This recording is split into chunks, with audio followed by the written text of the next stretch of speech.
romance anime because in the last video we ranked top 10 BL, so why not do a straight romance? And I have cherry picked the healthiest relationships in anime. So let's get into it. And if you guys do not agree with my list, then hey, I think I am going to do better rankings than Filmfare and Crunchyroll Awards. So on that note, let's get started with number 10, which goes to 100 girlfriends who really love you. Now, I don't give points to harem anime, but 100 girlfriends who really love you gets the cake for this because this harem anime is damn funny. It is so bad that it is good, and our main protagonist, Rentaro Aijo, deserves to have 100 girlfriends because this man is the best boyfriend you can ever get, okay? No matter what kind of a girl you are, Rentaro will always be there for you even if you are older than him. So the story starts off with Rentaro complaining that, hey, I am not getting any soulmates, and his friend is just like, oh, Rentaro, you will get somebody, don't worry, you're good at sports, you're good at studies, and you can be the perfect boyfriend, you are a very good green flag. And Rentaro goes to this shrine where he meets God, and God is just like, hey, guess what? I actually wrote that you will get 100 soulmates, and if you reject any one of them, then they will die. So obviously, Rentaro does not want to take the blame of anybody's death, so he has to accept them all. And the thing is, he falls in love with all of them, so yeah, but the way he wins their hearts is just so amusing to watch, and the way he just treats all his girlfriends equally is also great. And the anime also pokes fun at the classic tropes of tsundere and masochism and also the princess trope, so it's really amazing to see that. And this anime knows what it's doing. It knows it is stupid and dumb, and you are in for the ride. So, 100 girlfriends who really love you gets a 7.5 out of 10. If you like brain rot anime and you want to see something very extreme, then this anime is just for you. And in terms of healthiness, it also gets a 7 out of 10 because still having girlfriends, even though everybody is kind of okay with it, is still a huge no-no for me. But it's okay since I agree with Uzui, what is Rentaro, and not to be confused with Rentaro from Fragrant Flower Blooms with Dignity. We are coming to number 9, which is My Dress Up Darling. Now, My Dress Up Darling focuses solely on cosplay and dives deeper into the inner worlds of cosplay and what many cosplay guys do to get accurate representation of their anime characters, reminding me how broke I am. Let's not cry. It's fine. So, My Dress Up Darling focuses on Wakana Gojo, but Wakana Gojo is this introverted boy who loves making dolls at his grandpa's shop, so he naturally paints the dolls and stitches clothes for these dolls, and his grandpa is just like, brah, go somewhere and make friends, you are still young. And Gojo is just like, okay, fine. So in school, he meets the most extroverted girl out there, Marin Kitagawa, perfect waifu material. So Marin is just like, hey, I love to cosplay and I need to cosplay this girl, Shizuka-tan, from my video game. So could you please help me out with it since you know how to stitch and everything? And Gojo does it and realizes that, hey, I can actually do this cosplay stuff. I am really good at stitching clothes and searching for costumes. And so in ensues a slow burn romance between Gojo and Marin, and it is very entertaining to watch. Even though these people are not officially a couple, Marin actually confesses to Gojo that she loves him while Gojo was asleep. So yeah, the second season also gives us many memorable characters, and still gives you laughs after a very hard day. So My Dress Up Darling is very iconic. The problem with My Dress Up Darling is that it involves some very absurd scenes which are fine in brain rot anime and hentai, but in this anime, I get that it's a component, but you really didn't have to include it. So I'm gonna tone this down to an 8 out of 10. And in terms of healthiness, where Marian and Gojo kind of understand each other, this also gets an 8 out of 10. Number 8, we have Aharen-san Wakaranai, or Aharen-san is indecipherable, or I don't understand Aharen-san. Now, this anime is very, very quirky, very comedic, gets the aspects of slice of life right, and the relationship between Aharen and Raido is so much fun to watch because these two are just a bunch of weirdos who accept each other. And at the end of the first season, when they finally become a couple, I was squeezing my plushie to death, and these two look very, very cute together, okay? Plus the height difference, and if that's not obvious enough, we have a teacher who gets nosebleeds anytime she sees both of them having a romantic moment together. And I love all the characters in this show. I also love the tone that the second season takes, and maybe the manga has a very weird fairy tale like ending, but I'm ready for whatever this show throws at me. So this gets an 8.5 out of 10 for intimacy and an 8.5 out of 10 for healthiness in the relationship between Aharen and Raido. Let's move on. Number 7.5 goes to I Have a Crush at Work. Now, this anime teaches you how to keep your relationship with your coworker a secret from the entire office, because let's face it, office romances are pretty awkward. And if you are a fan of the K-drama Business Proposal, then this anime is a good substitute. Or if you are a fan of the office romance trope in general, then this anime is your jackpot, because watching Yui and Masuko navigate their relationship during work hours and after work hours is very entertaining. And also you have this side couple who have this slow burn romance thing going on, and they finally get together in the 10th episode, and it just left me kicking my feet in the air. So if you guys are tired of 99% of the shoujo anime taking place in high school, while you were just like, hey, when I was a teenager, I wasted my life preparing for boards, and you are just jealous of these teenagers having a full-blown romance in high school, then this anime will hold your hand and be like, hey, it's fine, I'm there for you. You can enjoy while you are an adult. But in terms of office romance, I think Cherry Magic did it better. And I know it's not fair to compare Yaoi with this anime, but guys, don't tell me you never compared the CGI of Avengers with the CGI Bollywood has to offer. So, on that note, in terms of intimacy, this anime gets an 8.5 out of 10, and in terms of the healthiness of the relationship, it also gets an 8.5 out of 10.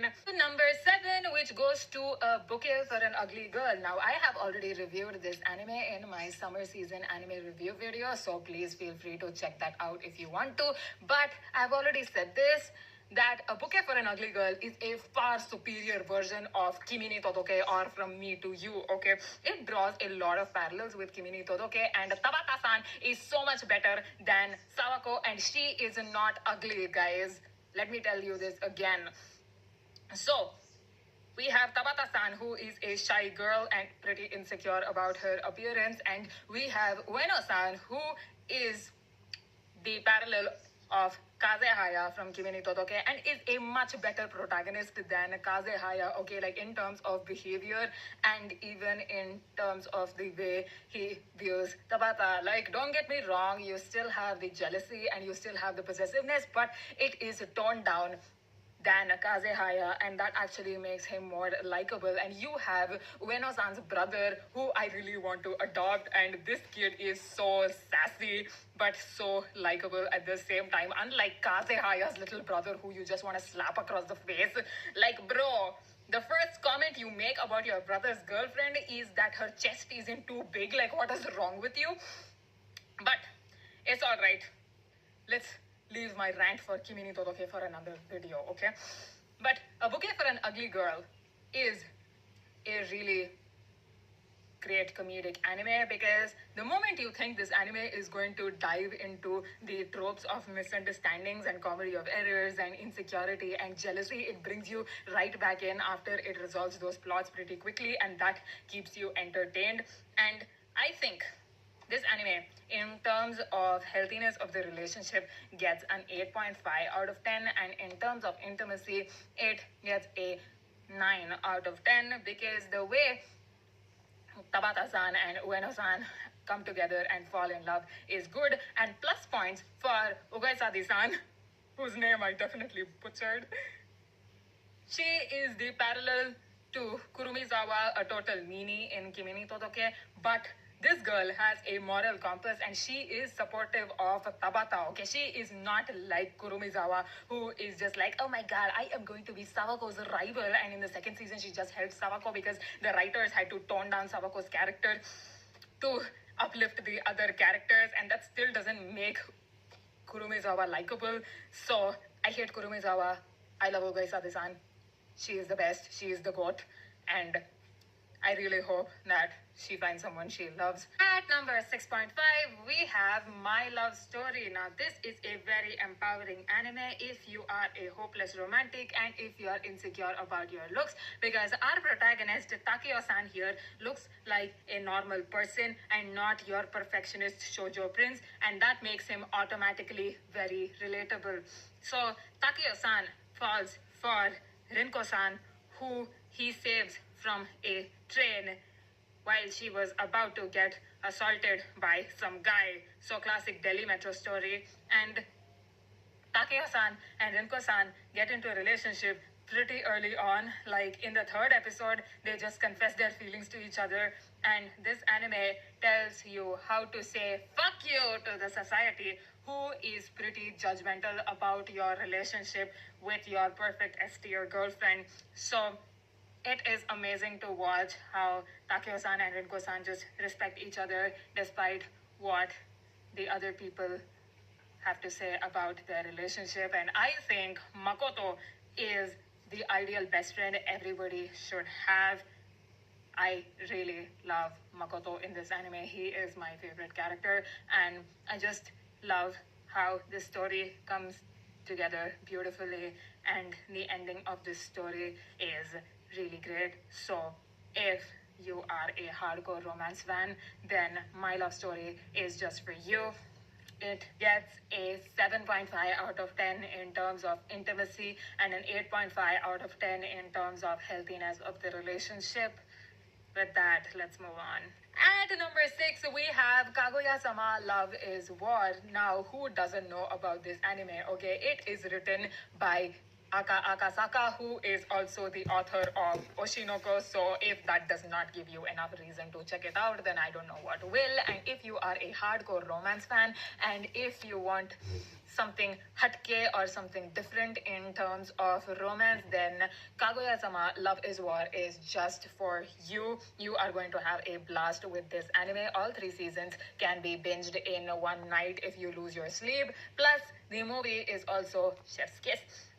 So, if you guys don't know, Kaguya-sama Love is War revolves around Kaguya Shinomiya, who is a rich kid but is multi-talented, and she is the vice president of the student council. And also we have Shirogane-san, who is your typical studious kid, but he is the president and he is just like tip top and has the hots for Kaguya, and Kaguya also has the hots for Shirogane, and these two have an ego battle of not confessing their love to each other, or whoever confesses their love first kind of loses. And the mind games they play with each other is so funny, so entertaining. And if you ask me, this might be an unpopular opinion, but I like Kaguya-sama Love is War because the side character, Chika-san, is just too cute for this show, okay? And the banter she shares between our characters, Kaguya and Shirogane, is so wholesome. Like, she is a mentor to Shirogane, and she is Kaguya's best friend, and also she is the moderator between these two. And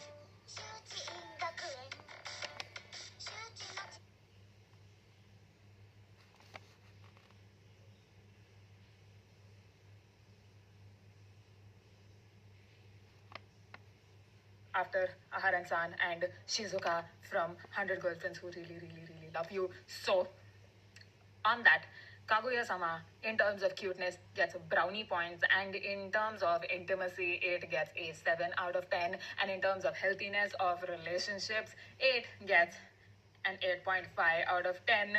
So, please watch Kaguya-sama Love is War. At number 5, we have another summer romance anime called The Fragrant Flower Blooms with Dignity, which revolves around our guy Rentaro Sumugi here, who is a much superior version of Shoya Ishida from A Silent Voice. And Rentaro is branded as this delinquent guy straight out of a Tokyo Revengers manga, but Rentaro is just a very kind guy at heart, and the ones who see this are his friends from school and Waguri-san, who is the perfect waifu material. But this anime, like its deserts, is very sweet, and it will give you a hug in all its course of 13 episodes. So this anime, in terms of healthiness of relationships, gets a 9 out of 10, and in terms of intimacy, it gets an 8 out of 10, and the manga gets even better as it focuses on the side characters. So I also realized that Rintaro's dad looks like an overworked Suguru Geto from JJK. Like, I'm not kidding, guys. If Geto actually worked on being a father and planned to open his bakery and did the baking with dedication, he would be Rentaro's dad. So brownie points, no pun intended, to the anime for that. Highly recommend you guys check out Fragrant Flower Blooms with Dignity. You'll have a great time with it. It'll keep your mind at peace. At number 4.5, we have Skip and Loafer, because manga spoilers, baby. So Skip and Loafer revolves around our Matsumi-kun, who is your fierce country girl. She aims to go to Tokyo University so that she can become a leader and can bring developments to her country town. So Matsumi-kun, on the first day of school, gets into chaos because she does not know Tokyo that well, and she runs into Shima-kun, who is the star guy of the class. But Shima-kun also has a very dark past revolving his child actor days, and how these two just form a friendship and eventually get together is the basis of Skip and Loafer. While Skip and Loafer also revolves around other characters like Nao-chan and Matsumi-kun's friends, I think it is the Bungo Stray Dogs of romance anime, because the character writing is a 10 out of 10. I highly recommend you check out Skip and Loafer, because you are going to relate with some or the other character. And Nao-chan is so cool that I want her to sign my adoption papers so that I can live under Nao-chan's wing. So in terms of intimacy, Skip and Loafer gets a 7.5 out of 10. And in terms of the healthiness of the relationship, it gets an 8.5 out of 10. Brownie points for Shima-kun having a Disney-like past.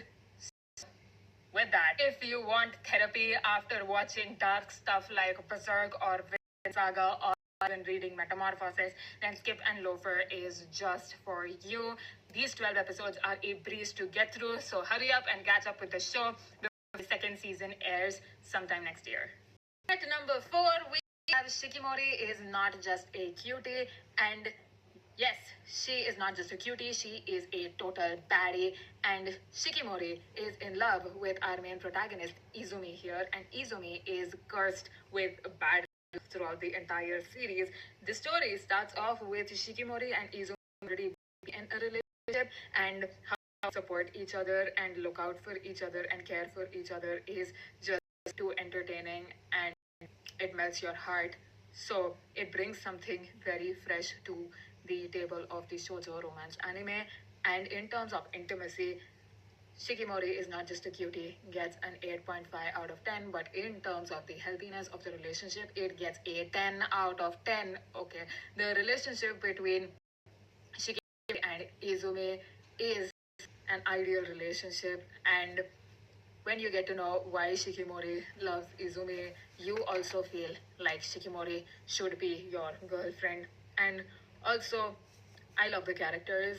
I love everything about Shikimori is not just a cutie. So if you are in the mood for a slice of life romance series and you want a tutorial on what a perfect romance should look like, then I highly recommend you check out Shikimori is not just a cutie. At number 3, we have A Sign of Affection. Now, for all you JJK fans out there, we have officially hit the jackpot with Gojo Satoru on lip filter Itsumi Nagi. Now, I will tell you why Itsumi Nagi is the perfect boyfriend material, because in his own words, Itsumi said that he loves the vibe of the Indian railway station and he loves to travel in Indian trains because he likes it when the chai wala scream chai, chai, chai and give him chai at a very cheap price.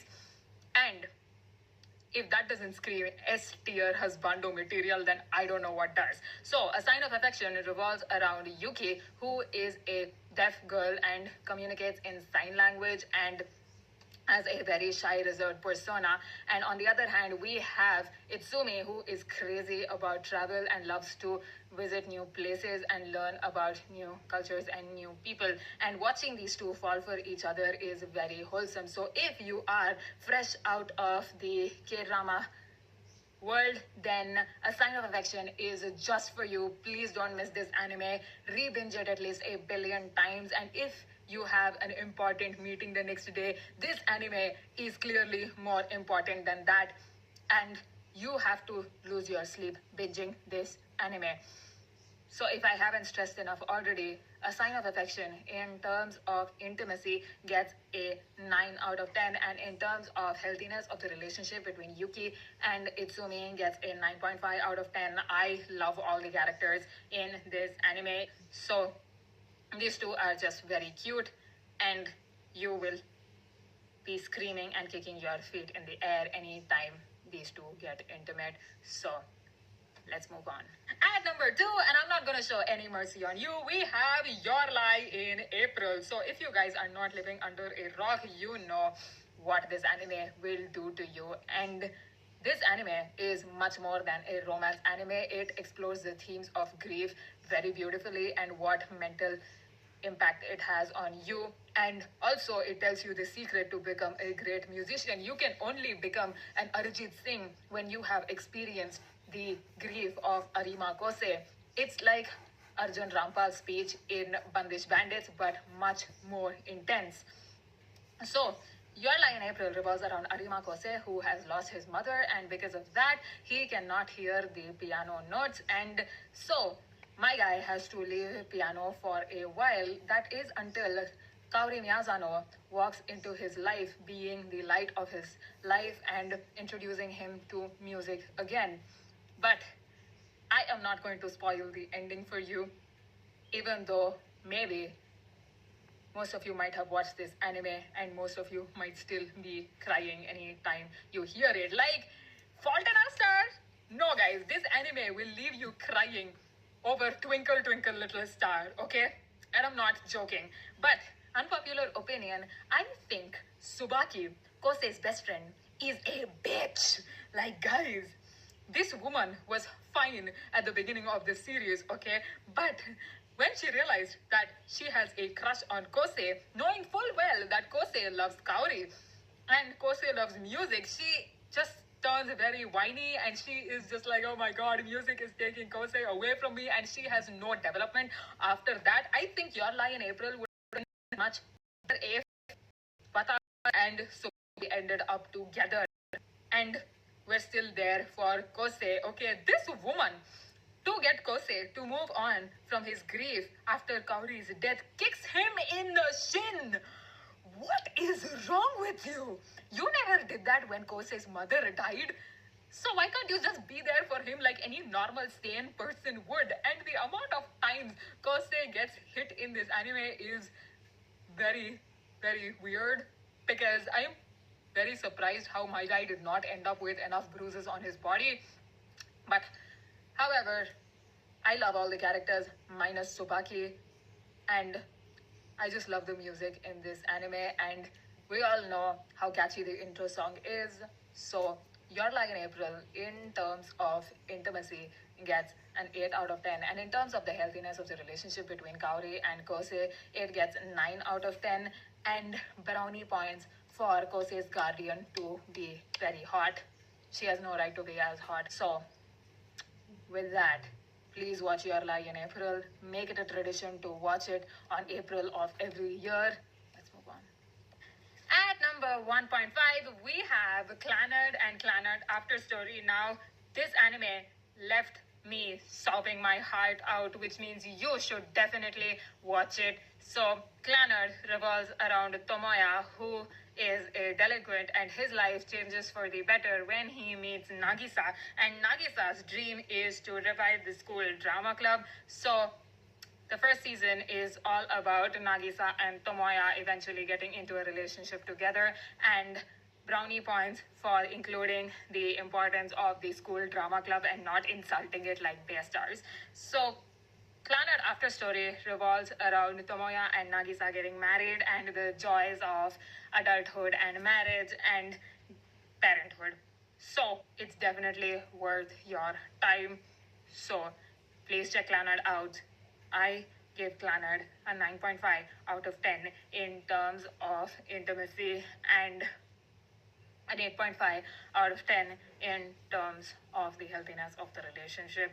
So, with that, let's move on. Before we move on to number 1, let us talk about honorable mentions and why some of your favorite anime might not make the list. So, the first honorable mention we have is Apothecary Diaries. Now, I think Apothecary Diaries is not solely a romance anime. It is more of a political drama and a mystery anime because it focuses on Mao Mao solving the mysteries of the royal court, and it also does not provide any hints about Mao Mao and Jinshi's relationship until the end of the first season.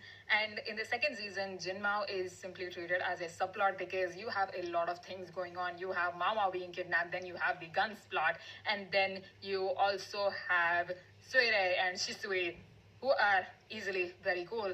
So Jin Mao kind of gets lost in all of this, but the frog scene was iconic, and Apothecary Diaries in terms of plot gets a 9.5 out of 10. In terms of intimacy, it gets an 8 out of 10. And in terms of healthiness between Mao Mao and Jinshi's relationship, it will get a 7 out of 10. So I just think that Mao Mao and Jinshi can work either way. They can be good friends or they can also get into a relationship. I am so excited to see how that is going to play out. So if Jin Mao makes some sort of development, then yes, it might be included in this list. But otherwise, Apothecary Diaries is always a masterpiece, and it will be more of a political thriller for me. Next honorable mention is The Dangers in My Heart. Now, I think The Dangers in My Heart mirrors the premise of the Netflix show The End of the Fucking World, because our main character is a psychopath who wants to murder his crush and see her face contort in pain. Not exactly healthy, is it? However, The Dangers in My Heart is a cozy anime, and I love the characters in it, and the season 2 is very much on par with season 1. So it, in terms of plot, gets an 8.5 out of 10, but in terms of healthiness, I'll give it a 1 out of 10, and in terms of intimacy, we'll give it a 6.5 out of 10. So for those of you who love The Dangers in My Heart, you guys are going to love The End of the Fucking World, and vice versa. Let's move on to another honorable mention, Blue Box. Guys, I don't get the hype behind this. Blue Box is very, very annoying. It is a classic shoujo anime, so stop making it look like, oh my god, it is the best romance anime to ever come out. No, guys, everybody is pretty basic here, and honestly, it tries to be a sports anime and it also tries to integrate romance in it, but it fails at both because the sports in Blue Box feel very low stake, okay? Stick to one, be one. It's free. There are a few who can pull off dual genres, and you are not one of them because we hardly see Chinatsu play basketball. We might see Taiki play in few badminton matches, but that's it. Most of it is just Taiki focusing on his feelings for Chinatsu and being a very respectable guy and being like, hey, you know what, if Chinatsu senpai does not want this, it's fine. And Chinatsu is staying at Taiki's house, so he is just like, I must maintain distance from her. And also we have Hina, who is just like, okay, Taiki-kun, I love you. And yes, she might be one of the few second female leads to actually outright tell the protagonist that, hey, I love you, and it's fine if you're in love with somebody else. I will totally be okay with that while I'm still hurting inside. And yes, the characters are kind of mature about it and whatever, but still, guys, I cannot click with this anime for the sake of my life, okay? So, I really think that A Sign of Affection should have taken the award for Best Romance or Best Drama in the Crunchyroll Awards, not this anime. I just cannot vibe with it. If you guys love your high school romances too much, then Blue Box is just another one in the box. No pun intended, I swear. So, please check it out. Next honorable mention is Rascal Does Not Dream of Bunny Girl Senpai. Yes, it is a cute anime. All the characters look very adorable and it is so out there in terms of premise and in terms of character writing, because our main character is literally a hentai, but he has a straight face like Ayano Koji and also knows the right thing to say. And you also have Senpai, who is very, very beautiful, and she is just too caring and also loves to tease our main character. And the problem with this anime is that it revolves around something called adolescent syndrome. So it brings phenomenon like Schrodinger's cat, Laplace demon, whatever mystical elements or scientific paradoxes you can find, and creates a lot of loopholes. So I couldn't vibe with the anime so much. Otherwise, it is very entertaining to watch, and it also has Rascal Does Not Dream About Santa Claus, which is also great. I couldn't get time to review it in my summer anime, but I highly recommend you check it out. And if you like your romance to be out of this world and something very, very different, then this anime is just for you if you're ready to turn your brain off and ignore the plot holes in this anime.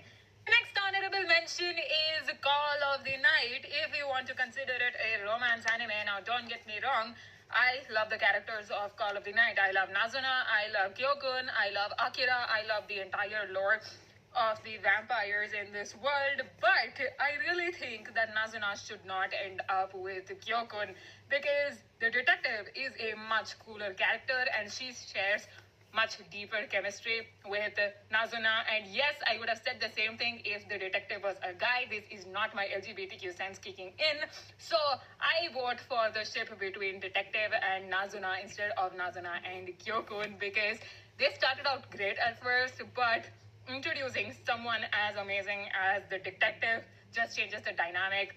And I just think the anime would have ended better if Nazuna is just like, hey, Kyokun, you do realize that you have romantic feelings, but not towards me, maybe towards any other girl in your class like Akira, and I will just go settle with the detective since she was technically my first love and everything. So there is that. And then the next honorable mention is Maid-sama, which was kind of problematic. And then Kami-sama Kiss would have made the list, but it has a reverse harem element to it, and I think reverse harems are cliche for the most part. So there is also an issue of age gap, and I think that Tomoe is too hot for his own good. I want Tomoe all to myself. I cannot stand anybody being near Tomoe. I instantly get very jealous. So, on that note, Kami-sama Kiss is a really good anime. Please check it out. And at number one, to nobody's surprise, we have Fruits Basket. Now, guys, I cannot stress enough on this anime being a masterpiece, okay? On shonen side, we have Attack on Titan. So in shoujo, we have Fruits Basket. Now, Fruits Basket might have some supernatural elements to it, and they only just elevate the anime. And you have the perfect waifu material, Tohru, Honda, who is the embodiment of kindness and optimism, and you have the greatest villain ever. Like, forget Johann Liebert, forget Light Yagami. Let's all face the truth, okay? The greatest villain is your mother in law. And Akito is scarier than your mother in law because Akito is abusive as hell. She throws tantrums and she can do anything to the members of the Soma family, and they won't even have the courage to report her because Akito is the head of the family and holds the Soma family in an iron fist. So, naturally, she goes toe to toe with Tohru, who has literally the opposite personality, and things turn out very beautifully when Akito gets a redemption arc. And Fruits Basket is the only anime to write a healthy love triangle. So, we have the relationship between Kyo and Tohru, which is very, very wholesome. And anytime these two get intimate, I just squealed and disturbed my neighbors. And you see Yuki dealing with PTSD from Akito's care, and slowly he turns into a normal kid, socializes with everybody, and I love how the third season gave time for that. Even though the third season feels a bit rushed with some characters like Hatsuharu and Shigure, I still think that it is great as it gives you the answers to the questions you've been asking since season 1 and season 2. While watching season 1 of Fruits Basket, you might think that this is just your run of the mill shoujo anime, but in the end, when Akito is introduced, you know that this anime is getting serious. While the second season maintains the same tone of the first season, there is a big revelation about Akito made in the end. And you get more info on Kureno and how the bonds between the members of the Soma family work. And then in the third season, we get everybody's backstory, and you are just locked in for the entire 13 episodes. And while I have problems with how Fruits Basket concluded, I think for the most part, many characters got the ending they deserved. I just wish Kyo's father, not Shisho-san, Kyo's biological father, deserves a harsh punishment for treating Kyo this way. Like, he is responsible for Kyo's mother's suicide, man. This man should be arrested. However, Shisho-san is just such a great dad, so full points to him. Even though the problematic age gap between Arisa and Kureno exists, I can let it slide because they are long distance. And then we have Shigure-san and Akito. I think they shouldn't have gotten into a relationship this fast. They should have just taken their time with it and should have set it up slowly. However, it's fine. I will always love to see Ayame-san on screen because Ayame-san is very entertaining, and the way he cares for Yuki is so great, and his character development is just out of the box. I just love Ayame, if I haven't said it already. All the couples in Fruits Basket are very entertaining, and so with its meticulous writing and plot points, Fruits Basket gets a 9.5 out of 10. And in terms of intimacy, it gets a 9 out of 10. And in terms of the healthiness of the relationship between Kyo and Toru, Yuki and his girlfriend, Hatsuharu and Ren, and it gets a 9 out of 10. So with that, we come to the end of this list. What do you think of this ranking? Do you agree with it? Do you not agree with it? Please let me know in the comments down below. Do tell me your top 10 anime in the comments. And if you also have any other romance anime recommendations that you think I should check out, please let me know. I will be more than happy to check it out and make a review video on it. And with that, I cannot appreciate you enough if you've made it till here. Arigatou gozaimashita. I'll see you next time.